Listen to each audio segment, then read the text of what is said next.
हम पेड़ लगाएंगे, पेड़ बड़ा होगा फिर हम पानी डालेंगे, फिर फ्रूट्स लगेंगे,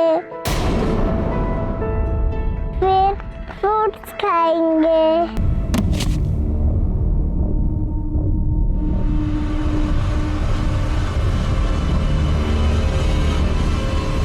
देखो मैंने क्या बनाया। हैं जो एक इंसान को दूसरे की जान लेने पर मजबूर कर देते हैं, और अक्सर हत्यारा कोई ऐसा होता है जिससे किसी भी तरह के जुर्म की उम्मीद तक नहीं की जाती। जो दृश्य अभी हमने देखा, क्या था उसके पीछे का सच? क्यों किसी ने एक 6 साल की मासूम बच्ची की इतनी निर्ममता से हत्या की? और हैरत की बात तो यह है कि 7 सालों तक ना तो सूटकेस में दफन ये लाश बरामद हुई और ना ही इस बच्ची का हत्यारा पकड़ा गया। लेकिन 7 सालों बाद एक ऐसी घटना घटी जिसने इस केस को फिर से रोशनी में लाकर खड़ा कर दिया और कातिल का पर्दाफाश कर इंसाफ दिलवाया।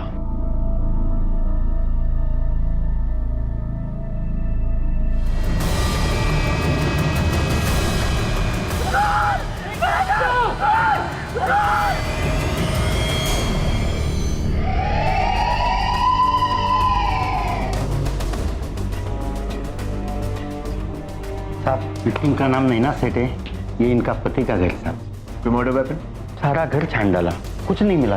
बेडरूम में कुछ सामान बिखरा पड़ा था, कुछ गहने और कैश गायब थे साहब। मतलब बर्गलरी केस और मर्डर, तो बड़ी अजीब बात।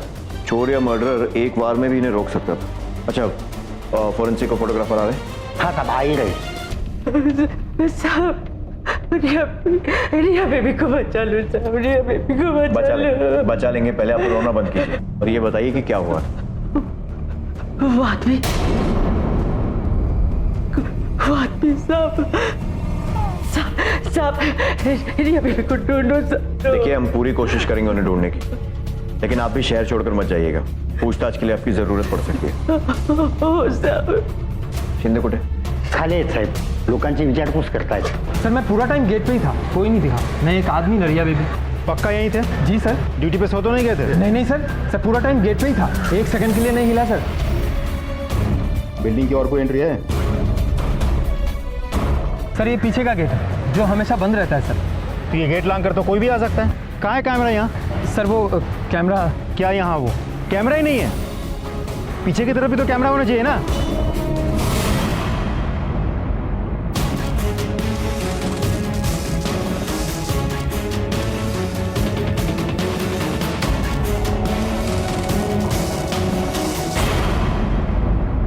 ब्लाइंड स्पॉट तो फिर भी समझ में आता है, लेकिन यहाँ तो पीछे के पूरे सेक्शन में एक भी कैमरा नहीं है। मतलब मर्डरर शायद वहीं से आया और वहीं से गया होगा।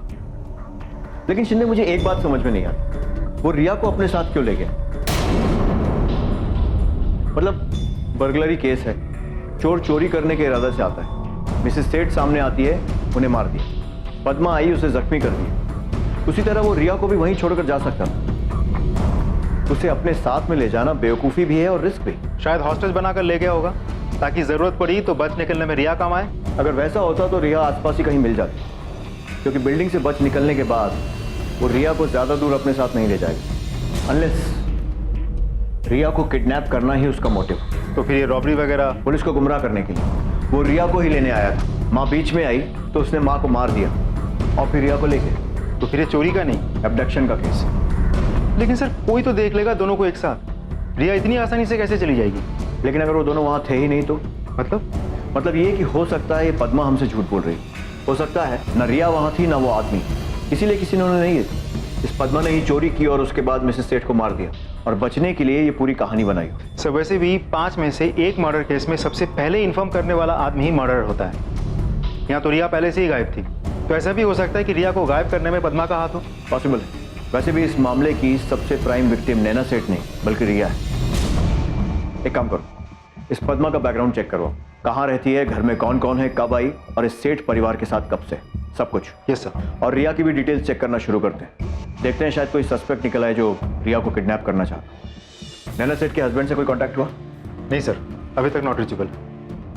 फोन रिकॉर्ड्स मंगवा सबके। Yes sir.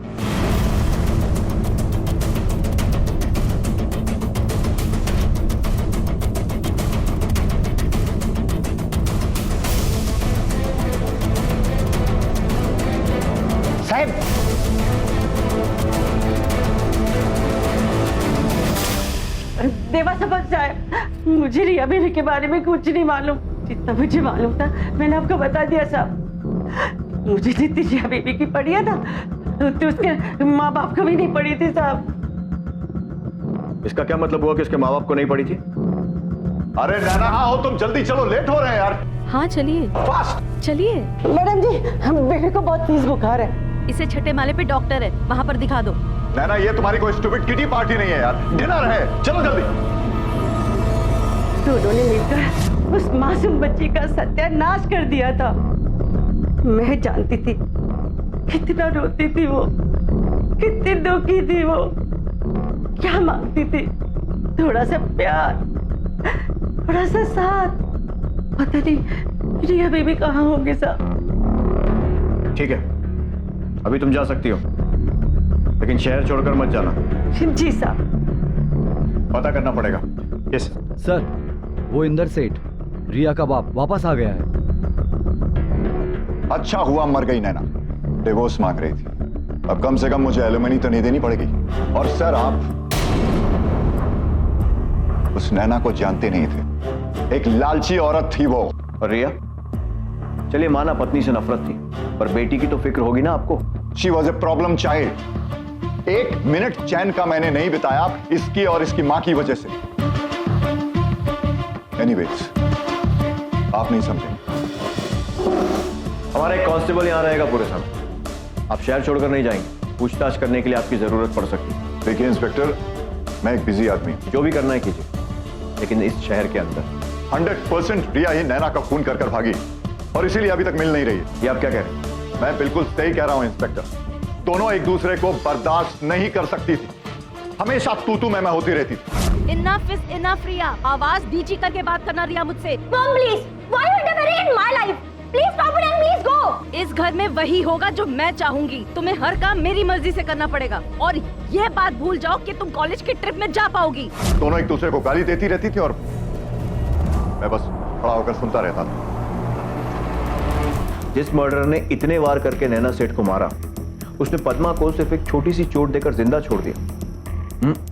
हजम नहीं होता। सर, पद्मा के बयान में उसने कहा था कि रिया ने उसे बचाने की कोशिश की थी, तो सर ऐसा भी तो हो सकता है कि मर्डरर ने उसकी बात सुनकर पद्मा को जिंदा छोड़ दिया हो।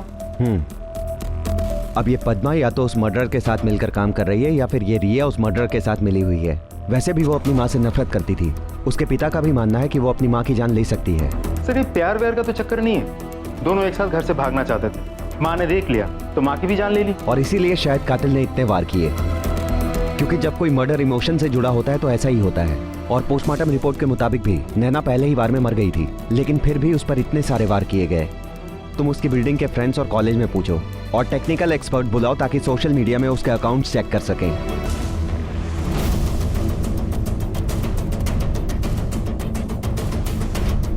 एक मिनट, ये पेज खोलो।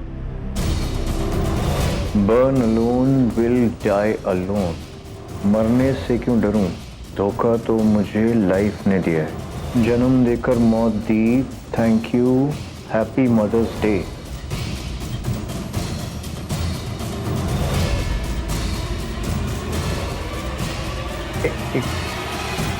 ये लड़का, इसका नाम पता चल सकता है?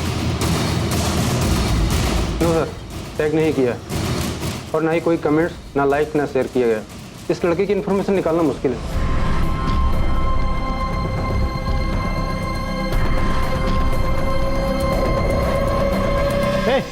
इधर आओ। तुम्हें बुला रहा हूँ इधर।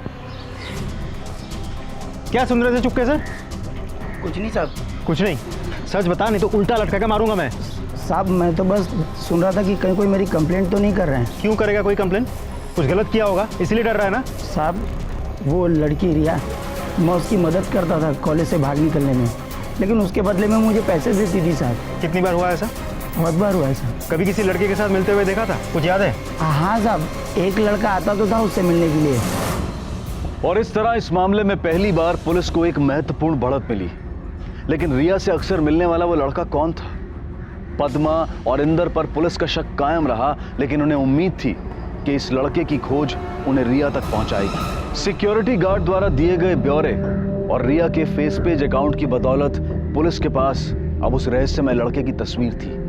सवाल था बस अब उसकी असली पहचान का।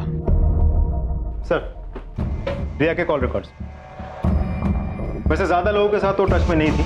पद्मा, एक आध क्लासमेट्स और प्राइवेट ट्यूशन को छोड़कर ये 2 नंबर सामने आए। ये एक कोई मिसेस रजनी, ये रहा एड्रेस, और दूसरा एक लड़का है आबिर, रजिस्टर्ड एड्रेस है किसी बॉयज हॉस्टल का। इंटरेस्टिंग। चलो दोनों से मिलते हैं। क्या?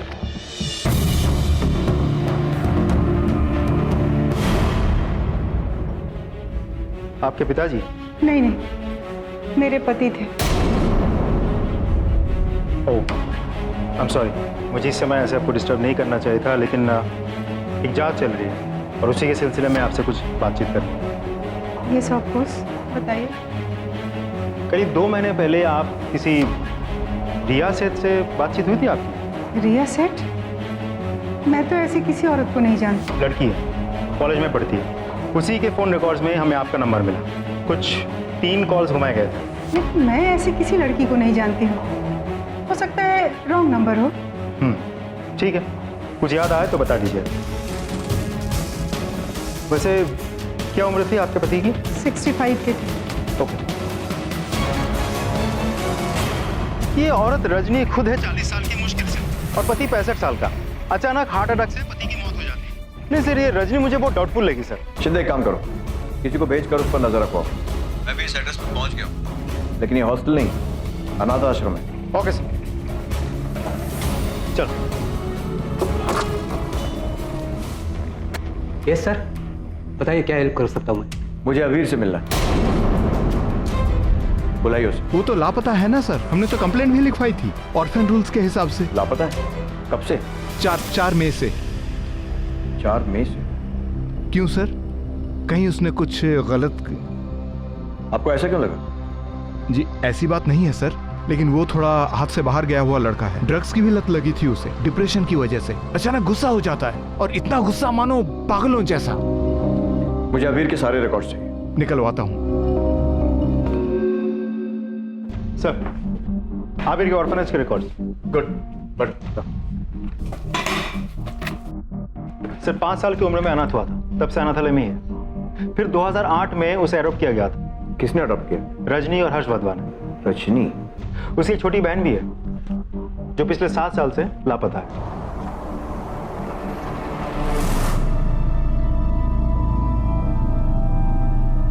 दीपा के लापता होने के बाद हर्ष और रजनी का डिवोर्स हो गया। फिर आबिर की कस्टडी हर्ष को दे दी गई। फिर कुछ ही दिनों बाद हर्ष की मौत हो गई। फिर रजनी आबिर की कस्टडी नहीं ले पाई तो कोर्ट ने वापस उसे अनाथालय भेज दिया होगा। मतलब दीपा के गुमशुदगी का केस पिछले 7 सालों से अनसॉल्व्ड है। ऑर्फनेज के वार्डन ने मुझे बताया था कि आबिर काफी हिंसक प्रवृत्ति का था। सर, कहीं दीपा के गायब होने में आबिर का ही तो हाथ नहीं है। आबिर तब 11 साल का था। हमारे अंदाजा के मुताबिक आबिर ने नैना को मारा है, तो शायद आबिर ने अपनी बहन को भी। आखिर इस तरह के हिंसक क्रिमिनल्स अपना पहला गुनाह बचपन में ही कमिट कर लेते हैं सर। आबिर रजनी के कांटेक्ट में था, पर रजनी का कहना है कि वो रिया को नहीं जानती। कहीं वो झूठ तो नहीं बोल रही? एक काम करते हैं, इस रजनी से फिर से पूछताछ करते हैं। यस जी। अबीर और दीपा को मैंने और हर्ष ने गोद लिया था, लेकिन हमारा जल्दी ही डिवोर्स हो गया। फिर हर्ष की मौत हो गई। उसके बाद आपने फिर से शादी की? जी, 2 बार। और मेरे दोनों पति अबीर की जिम्मेदारी उठाने के लिए तैयार नहीं थे। अगर मैं उसे अकेले ही बड़ा कर पाती तो 1 सेकंड भी नहीं सोचती, घर ले आती उसे। कुछ महीनों पहले आबिर ने आपको कांटेक्ट किया था? 7 महीने पहले एक बार फिर मेरी उससे मुलाकात हुई। अबीर 11 साल का था जब उसे देखा था। अब तो बहुत बड़ा हो गया। उसके बाद से हम कांटेक्ट में थे और मैंने उसे कुछ पैसों से मदद भी की। माँ आखिर माँ ही होती है ना। और रिया का कॉल क्यों आया था आपको? मैं नहीं जानती। मैंने लास्ट टाइम भी आपको बताया था, मैं उस लड़की को नहीं जानती। आप कह रहे हैं कि वो अबीर की दोस्त है, तो हो सकता है अबीर ने उसके फोन से मुझे कांटेक्ट करने की कोशिश की हो। आबिर के बारे में हमें ऑर्फनेज से कुछ इन्फॉर्मेशन मिली। पता चला कि आबिर बहुत वायलेंट किस्म का लड़का है, हमेशा गुस्से में रहता है, आसपास के लोग डरते हैं उससे। जब वो आपके साथ होता था तभी भी ऐसा ही था? गुस्सा तो आता था उसे, पर वो जिद थी बेसिकली। वो हर बच्चा करता है, पहले अनाथ, फिर ऑर्फन्स हाउस, फिर हम लोगों के पास आना। इतने सारे बदलाव आए उसके जीवन में, कुछ तो असर पड़ना था ना उसके ऊपर। और दीपा, अबीर की बहन, उसे भी गोद लिया था ना? क्या हुआ उसे? काश मुझे कुछ पता चल पाता। 1 सेकंड, सिर्फ 1 सेकंड लगा था उसे गायब होने में। वो गार्डन में खेल रही थी, मैं बस कुछ समय के लिए किचन में गई, आई, तब तक शी वॉज गॉन। वो वहां नहीं थी। क्या आपको लगता है कि दीपा के साथ जो कुछ भी हुआ उसमें अबीर का हाथ हो सकता है? नहीं नहीं सर, अबीर बहुत अच्छा लड़का है, वो ऐसा नहीं कर सकता। ठीक है, अगर आपको आबिर कांटेक्ट करने की कोशिश करे तो हमें बताइएगा। डेफिनेटली सर, मुझे भी उसकी चिंता है। मैं नहीं चाहती कि वो कुछ गलत कर बैठे। सर न जाने मुझे ऐसा क्यों लगता है बार बार कि औरत हमसे कुछ छिपा रही होगी। एक बार बेटा बनाकर उसे गोद दिया था, अब शायद फिर से माँ बनकर उसकी मदद कर रही है। अबीर की हिंसक प्रवृत्ति के बारे में कहने पर देखा था कैसे घबरा गई। तो या तो रजनी खुद उससे डरती है और या फिर उसकी मदद करने की कोशिश कर रही है। सर मुझे भी ऐसा लगता है कि आबिर और रिया घर से भागने के फिराक में थे और आबिर के साथ लगाव के कारण उसने भागने में मदद की होगी। रजनी पर नजर रखो, या अबीर पक्का इससे कांटेक्ट करेगा। रजनी निश्चित तौर पर अबीर की मदद कर रही थी और अपने इसी यकीन की वजह से पुलिस ने रजनी पर तकरीबन 1 हफ्ते तक नजर रखी। लेकिन फिर रजनी को बार बार एक अनजान घर में जाते हुए देखा गया। पुलिस ने अनुमान लगाया कि शायद अबीर उस घर में हो सकता है। जब पुलिस ने आसपास के घरों में पूछताछ की तब उन्हें पता चला कि उस घर में 78 साल के कोई मिस्टर मखीजा रहते हैं, अकेले। इस जानकारी के मिलने के कुछ ही दिनों बाद रजनी को अपने साजो सामान सहित उसी घर में पनाह लेते हुए देखा गया। लेकिन अब भी ना अबीर की तरफ से रजनी से संपर्क करने की कोई कोशिश की गई थी और ना ही रजनी की ओर से ऐसी कोई प्रतिक्रिया सामने आई थी। सर हमने आसपास के लोगों से, ठेले वालों से, सभी से आबिर के बारे में पूछताछ की, फोटो दिखाई, लेकिन किसी ने आबिर को नहीं पहचाना। सर रजनी का उस घर से या मिस्टर माखीजा से जो भी ताल्लुक हो, आबिर की इन्वॉल्वमेंट नहीं दिखती। रजनी के पिछले 1 हफ्ते के कॉल रिकॉर्ड्स सर चेक कर रहे हैं, रोज अपडेट हो रहे हैं, आबिर का कोई कॉल नहीं है।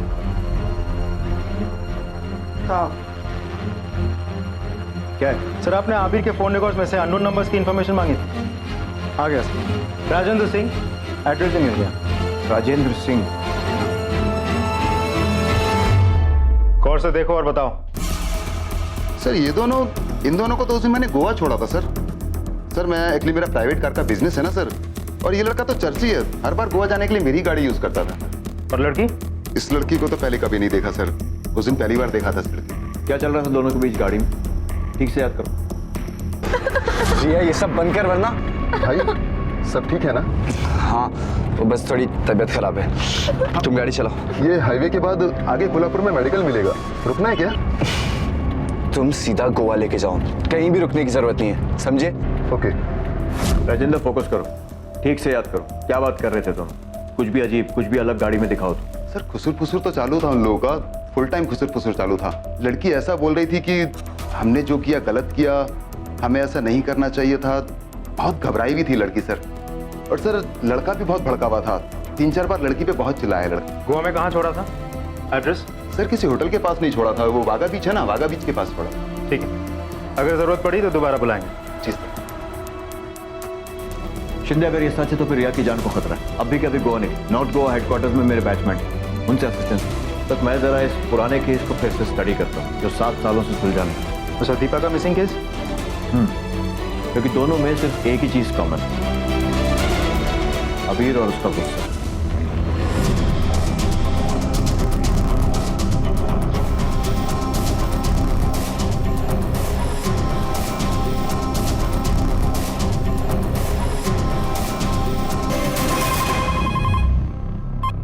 चलो सर, आबिर और रिया को पहले ट्रेस करना तो मुश्किल हो रहा था, लेकिन यहाँ के लोकल पुलिस के खबरी नेटवर्क टीम बहुत काम आई। एक खबरी ने आबिर को देखा है, उसे ये तो नहीं पता कि आबिर आता कहाँ से है, लेकिन ड्रग्स खरीदने जाता कहाँ है ये उसने देखा है। हमने इस एरिया को लोकेट कर लिया है और उस ड्रग्स बेचने वाले आदमी को भी लोकेट कर लिया है। पूरी टीम रेडी है, नजर टिकी हुई है, बस अभी यहाँ आबिर और रिया के आने का इंतजार है। ठीक है शिंदे, जैसी जरूरत लगे वैसा करो। जी सर। और मौका हाथ से निकलना नहीं चाहिए, लेकिन जरा ध्यान से। अबीर का कोई भरोसा नहीं है। Yes sir.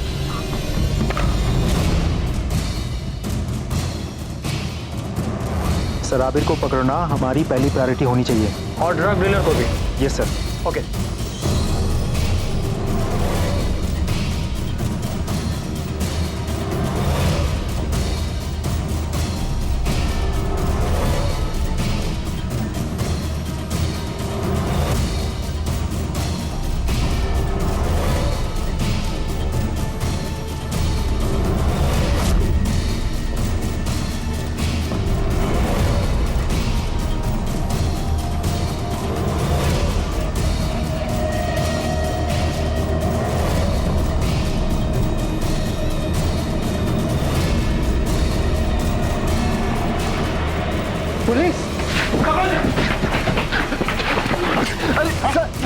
कौन भगा तू?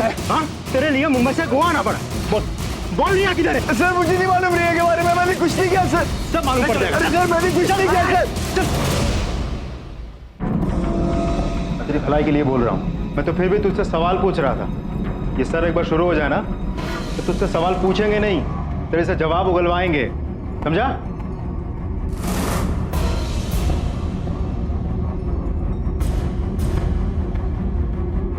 मैंने तुझे बोला था ना, लेकिन तू सुना नहीं। अब ये बेल्ट ही तुझसे जवाब उगलवाएगा।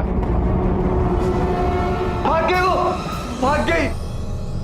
कहाँ? सर पता नहीं सर, मुझे लगा दैट शी लव्स मी, लेकिन सर नशा होने के बाद, मुंबई से भागने के बाद मुझे वहां पे जाके बोलती है कि that I am only a friend for her. अरे सर ऐसा कहीं होता है क्या? पता नहीं कौन सी दुनिया में जी रहा था मैं। फिर क्या हुआ? फिर क्या सर, अगले दिन सुबह उठ के देखा सारा पैसा और ज्वेलरी लेके भाग गई ब्लडी एस्केपिस्ट। तुझे क्या लगता है तू सब बकवास कहानी सुनाएगा और हम लोग मान लेंगे? हमने राजेंद्र से बात कर ली। राजेंद्र? हाँ राजेंद्र, और उसने हमें बताया कि तू किस तरह से रिया को धमकी दे रहा था। अरे सर काय की धमकी सर, वो तो मैं बस उसको बोल रहा था कि अपना मुंह बंद रख, क्योंकि सबके सामने सच्चाई उगल रही थी। और वो भी सर मैंने उसको ये बोला था कि अपना मुंह बंद रख वरना उसके लिए अच्छा नहीं होगा सर। कौन सा सच उगल रही थी? मर्डर का? कैसा मर्डर सर? अबीर भोला मत बन। तूने रिया की माँ का मर्डर किया है ना? क्या? या फिर तुम दोनों शामिल थे इसमें? अरे सर ये क्या कुछ भी बोल रहे हो आप? रिया की मम्मी तो तब थी भी नहीं जब हम लोग वहां से निकले। और सर हम लोग का यही प्लान था, सारी ज्वेलरी और कैश लेके निकल जाना कि जब रिया की मम्मी घर पे ना हो। सर हम लोग तंग आ रहे थे, मैं अपने ऑर्फनेज से और रिया अपने मॉम एंड डैड से, इसलिए हम लोग जाना चाहते थे कहीं दूर to make a new start. और सर रिया को भी नहीं पता होगा कि उसकी मॉम मर गए। फिर से झूठ? हाँ, हमारे पास चश्मदीद गवाह है जिसने तुझे खून करके भागते हुए देखा है। आई विटनेस? रिया के घर काम करने वाली बाई पद्मा, उसने हमें सब कुछ सच सच बता दिया है।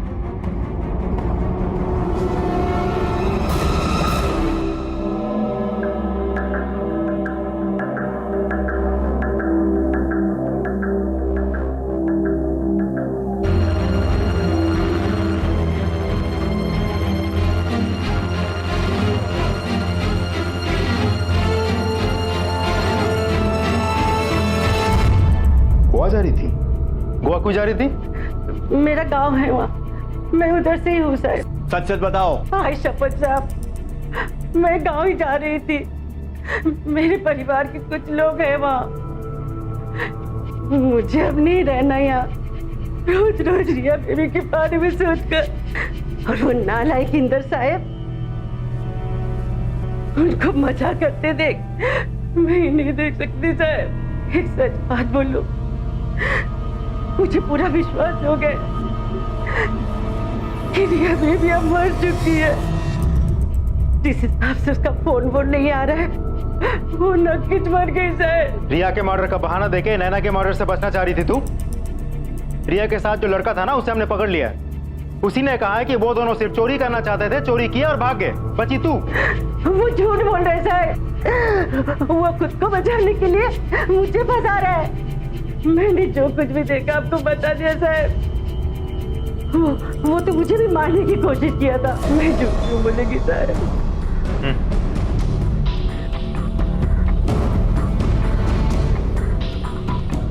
अच्छा, मुझे इसके फोन रिकॉर्ड चाहिए। जिस दिन हमने अबीर को गिरफ्तार किया था उसके एक दिन पहले से लेके आज तक। Yes sir. सर हमने इंदर के फोन रिकॉर्ड्स डिटेल में चेक किया। ऑफिस और दोस्तों के अलावा वो खास किसी के साथ टच में नहीं था। ऑफिस में जाके पूछताछ की तो पता चला कि छोटा मोटा ऑफिस इन्वॉल्वमेंट छोड़कर किसी के साथ कोई अफेयर या सीरियस रिलेशनशिप में वो नहीं था। So basically he is a clean guy, वो इस केस में इन्वॉल्व नहीं है। फिर रजनी तो खुद ही आउटसाइडर है, नैना को नहीं जानती। रजनी का कनेक्शन आबिर से है और उसके थ्रू रिया तक है। अब रिया खुद लापता है। रिया के बारे में पूछताछ करने के लिए हम जब गोवा गए तो पता चला कि किसी ने रिया को देखा ही नहीं। अब रही बात आबिर और पद्मा की। ये आबिर और पद्मा एक दूसरे पे इल्जाम लगा रहे हैं क्योंकि एक दूसरे से ये लोग झूठ बोल रहे हैं। आबिर ने हमें कहा था कि जब वो चोरी करने गया था तो नैना घर पे थी ही नहीं, जो कि झूठ है क्योंकि हमारे पास नैना के कॉल डिटेल्स के हिसाब से नैना उस वक्त घर पे मौजूद थी। और पद्मा की बताई हुई कहानी तो हम सबको पता ही। सो बेसिकली जब तक रिया नहीं मिल जाती तब तक सच्चाई सामने नहीं आएगी। She is the key. लेकिन सर हम ढूंढेंगे कैसे? मुझे पक्का यकीन है कि पद्मा गोवा जा रही थी रिया से मिलने, लेकिन ये मानेगी नहीं। इसीलिए पद्मा के लेटेस्ट कॉल रिकॉर्ड्स मिलना बहुत जरूरी है। हो ना हो अबीर के गिरफ्तार होते ही रिया ने घबरा कर पद्मा को फोन किया हो। शिंदे, मुझे डर है कि कहीं हम रिया तक पहुंचने में देर ना करें। सर, आपने रजनी के डॉक्यूमेंट्स मंगवाए थे, उसका बैकग्राउंड भी चेक हो गया है सर। रजनी के तीनों पति हार्ट अटैक से मरे, तीनों 60 के ऊपर, अकेले और कोई परिवार भी नहीं। अरे रजनी का बैंक स्टेटमेंट हर पति की मौत के बाद बढ़ता ही गया। अब तो नया शिकार ढूंढ लिया उसने, मिस्टर मखीजा, उसी के साथ तो रहती है आजकल। तुमने सही कहा था शिंदे, इस रजनी के मामले में कुछ ना कुछ गड़बड़ जरूर है और कोई केस भी नहीं है। कैसे होगा सर, डेथ तो नेचुरल है, मरने के बाद तुरंत बॉडी क्रिमेट कर दी गई, कहां से मिलेगा सबूत? सिवाय उसके लास्ट हस्बैंड के, विंसेंट जोन्स, कैथोलिक, मतलब उसकी बॉडी को जलाया नहीं बल्कि दफनाया गया। वो कहते हैं ना शिंदे, क्रिमिनल को हर बार लक की जरूरत पड़ती है पर पुलिस को सिर्फ एक बार। इस विंसेंट की बॉडी निकलवाने का अरेंजमेंट करो। रजनी तो कंसेंट देने से नहीं, कोर्ट से वारंट निकलवाना पड़ेगा। और एक काम और करते हैं, इस अबीर से बात कर जरा पता करें कि उसको इन वारदातों के बारे में क्या मालूम। शायद इसी के जरिए उसकी लापता बहन की भी गुत्थी सुलझ जाए। Yes sir. सर प्लीज मैं जाने सर कितना बिठाओगे सर, अब बस करो ना। जाएगा बाहर जाकर फिर से नशा, हालत देखिए अपनी कैसी हो गई है।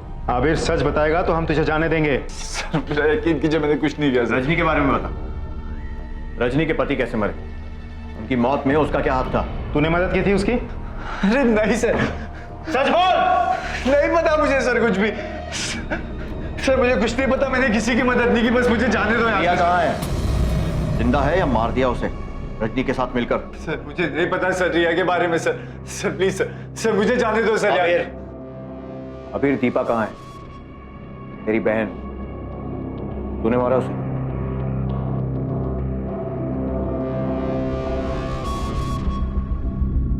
दीपू? नहीं सर, मैंने दीपू को नहीं मारा सर, और ना ही रिया को मारा सर। तुझे क्या लगता है झूठ बोलकर बच जाएगा? 10 मिनट में रजनी को यहां बुलाता हूं, दोनों माँ बेटे को आमने सामने बिठाकर पूछताछ करूंगा, सारा सच बाहर आ जाएगा। नहीं सर, सर नहीं, सर रजनी को यहाँ पे मत बुला दे सर, मुझे मार डालेगी sir. Sir please sir, sir आपके हाथ छोड़ता सर, उसको यहाँ पे मत बुला दे सर। सर प्लीज सर, मुझे मार डालेगी सर। प्लीज सर उसको मत बुला दे यहाँ पे सर।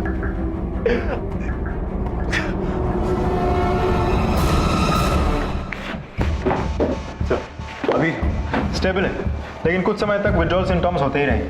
लेकिन सर आपने एक बात नोटिस की, रजनी का नाम सुनते ही उस पर क्या असर हुआ? सर विंसेंट जोन्स, मतलब रजनी के पति के पोस्टमार्टम रिपोर्ट। पोटेशियम क्लोराइड, इसका मतलब ये हार्ट अटैक नेचुरल नहीं था, ट्रिगर करवाया गया था। पोटेशियम क्लोराइड के इतने बड़े डोज से मिनटों में दिल की धड़कन रुक सकती है। You mean murder? यस। एक काम करो, अभी के अभी एक टीम लेकर जाओ, रजनी के घर की तलाशी लो, जहाँ वो अभी रहती है और जहाँ वो पहले रहती है, और उसके बाद उसे पूछताछ के लिए यहाँ लेकर आओ। Yes sir.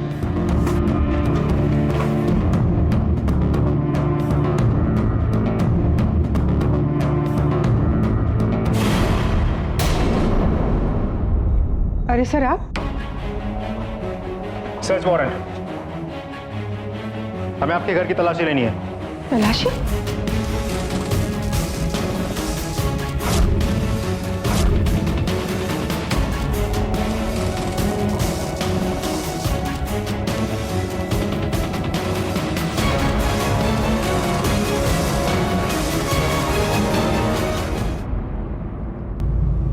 अजीब नहीं है ये रजनी जी, आपके सारे के सारे पति, एक नहीं दो नहीं बल्कि तीनों के तीनों एक ही तरह से मरे, हार्ट अटैक। शायद मेरे नसीब में। जी नहीं, नसीब का इससे कुछ लेना देना नहीं है। हाँ, पोटेशियम क्लोराइड का जरूर हो सकता है। कुछ देशों में मौत की सजा देने के लिए कैदियों को जहरीला इंजेक्शन दिया जाता है और उसमें ये पोटेशियम क्लोराइड ही होता है ना।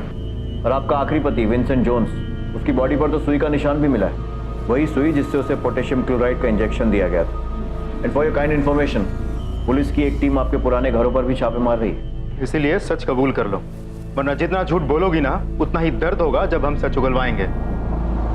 मीना जी रुको, इसकी जरूरत नहीं है। नर्स होने की वजह से मेरे लिए बूढ़े, अकेले, बीमार, पेशेंट ढूंढना बड़ा आसान था। मैं वैसे ही पेशेंट ढूंढती थी जो अमीर हो, जो मरने की कगार पर हो, फिर उसके पैसे मेरे, जायदाद मेरी। और दीपा, उसे क्या हुआ? मुझे नहीं पता दीपा को क्या हुआ। हमें पता है, हमने अबीर से बात की।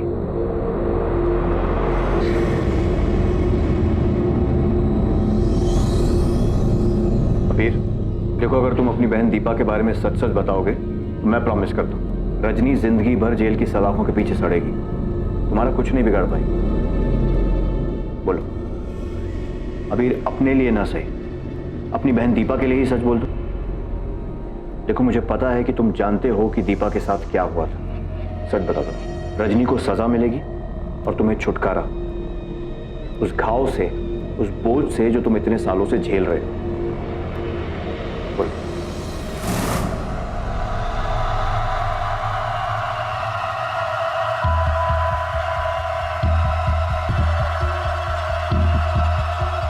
देखो मैंने क्या बनाया। Thank you.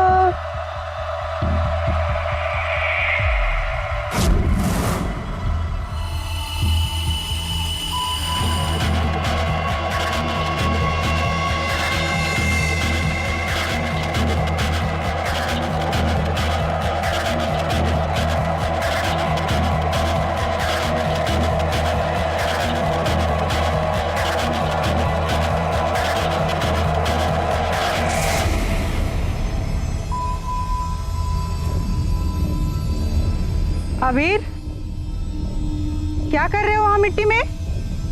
चलो अंदर आओ।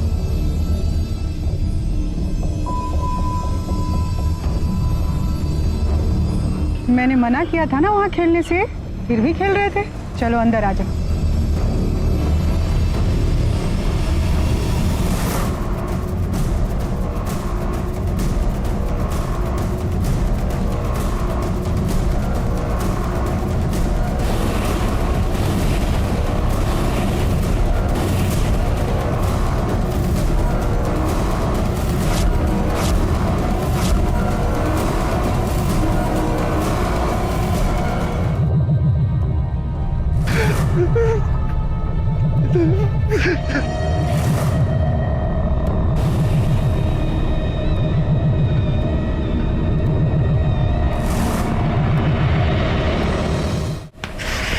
बताओ, दीपा को क्यों मारा?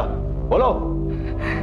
खामोश रहकर कुछ नहीं होगा, बच नहीं पाओगी। अब हमारे पास दीपा की बॉडी है और उससे भी जरूरी एक गवाह, अबीर, जिसने तुम्हें उसकी बहन को मारते हुए देखा है। हर्ष से मैंने उसकी दौलत के लिए शादी की थी, लेकिन उस बूढ़े को अचानक फैमिली की कमी महसूस होने लगी। बाप बनना चाहता था, इसलिए हमने अबीर और दीपा को गोद ले लिया। ना चाहते हुए भी मुझे उसका साथ देना पड़ा।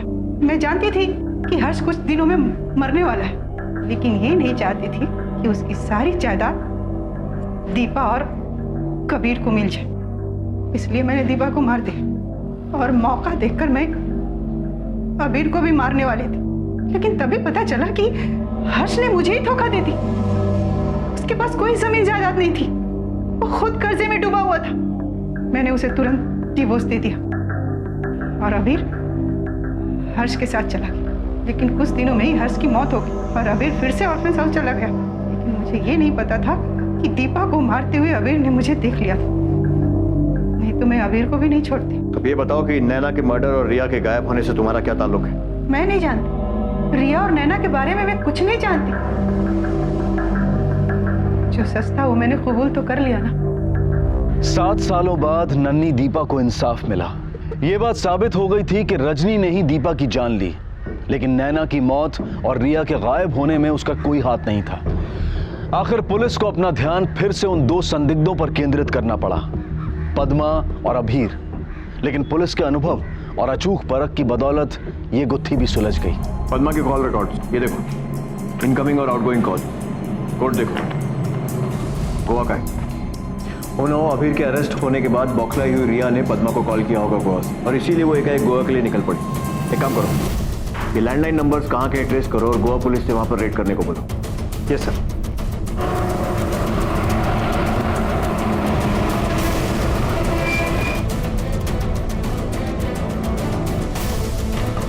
दरवाजा खोलो, खोलो दरवाजा। मैनेजर चाबी दो। अब क्यों ले जा रहे हो? अरे मैंने सब बता तो दिया।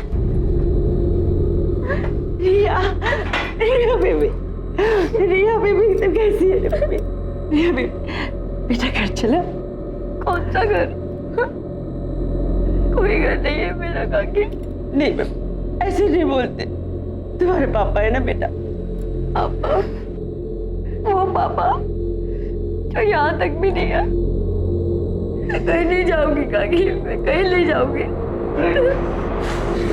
कहीं नहीं जाओगी तुम, अब तुम सीधे जुवेनाइल जेल जाओगी।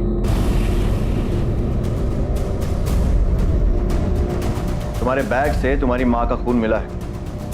क्या रखा था उसमें? Murder weapon.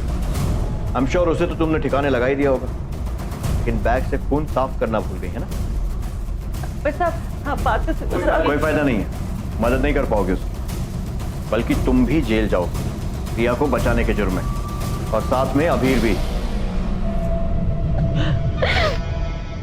मैं ये नहीं करना चाहती थी, बिल्कुल नहीं करना चाहती थी। What the hell is this? क्या हो रहा है ये सब यहाँ पर? तुम इतनी चीप हो गई हो कि अब ऐसे लड़कों को घर पर लाने लग गई हो। मॉम रिलैक्स, ऐसा कुछ भी नहीं है। चुप बैठो। और तुम get out from here. Mom ये क्या कर रही हो? मैंने कहा ना ऐसा कुछ भी नहीं है। बाजारू लड़की, तेरी जैसी लड़की मुझे कभी नहीं चाहिए थी। तो मेरी जिंदगी में आई हो, मुझे नहीं चाहिए थी। मैं तुझे कभी नहीं चाहती। रिया बेबी, कुछ देर के लिए मैं डर गई थी, कुछ समझ में नहीं आ रहा था। जो भी हो, रिया बेबी को बचाना था। उस घटिया औरत की वजह से मैं रिया बेबी की जिंदगी को बर्बाद नहीं होने देना चाहती थी साहब।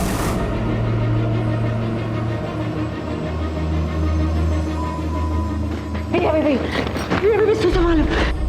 रिया बेबी की जिंदगी तो पहले से सजा थी। मैं तो बस एक मौका देना चाहती थी उसे जीने के लिए। लेकिन तुम्हारे इस मौके ने रिया का भला कम बुरा ज्यादा किया है। तुम्हारे गुस्से को समझता हूं रिया, लेकिन तुम्हें भी समझना जरूरी है कि तुम्हारे इसी गुस्से ने तुम्हारी जिंदगी बर्बाद कर दी। वो क्रोध ही था जिसकी वजह से रिया और उसकी मां के बीच में दरार पैदा हुई। वो क्रोध ही था जिससे उत्तेजित होकर इंदर ने अपनी पत्नी नैना पर जोर जबरदस्ती की, जिसके परिणामवश रिया का जन्म हुआ और उसी क्षण से नैना ने रिया से मुंह मोड़ लिया। रिया को अपने किए की सजा मिली, जिसे काटकर अब वो एक नई जिंदगी शुरू करना चाहती है। अतीत में मिले जख्मों को अबीर भुला चुका है, अब वो दोनों साथ में हैं।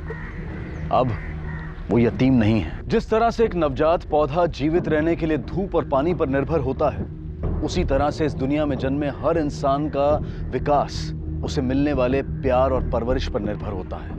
बच्चों को जब प्यार नहीं मिलता, सही परवरिश नहीं मिलती, तो ये खाली जगह भर जाती है क्रोध से, और इसके परिणाम काफी खतरनाक हो सकते हैं। इतने खतरनाक कि ये कभी कभी कई जिंदगियां बर्बाद करके रखते हैं। अब मैं अनूप सोनी आपसे विदा लेता हूं। फिर मुलाकात होगी अगले एपिसोड में एक और चौंका देने वाले केस के साथ।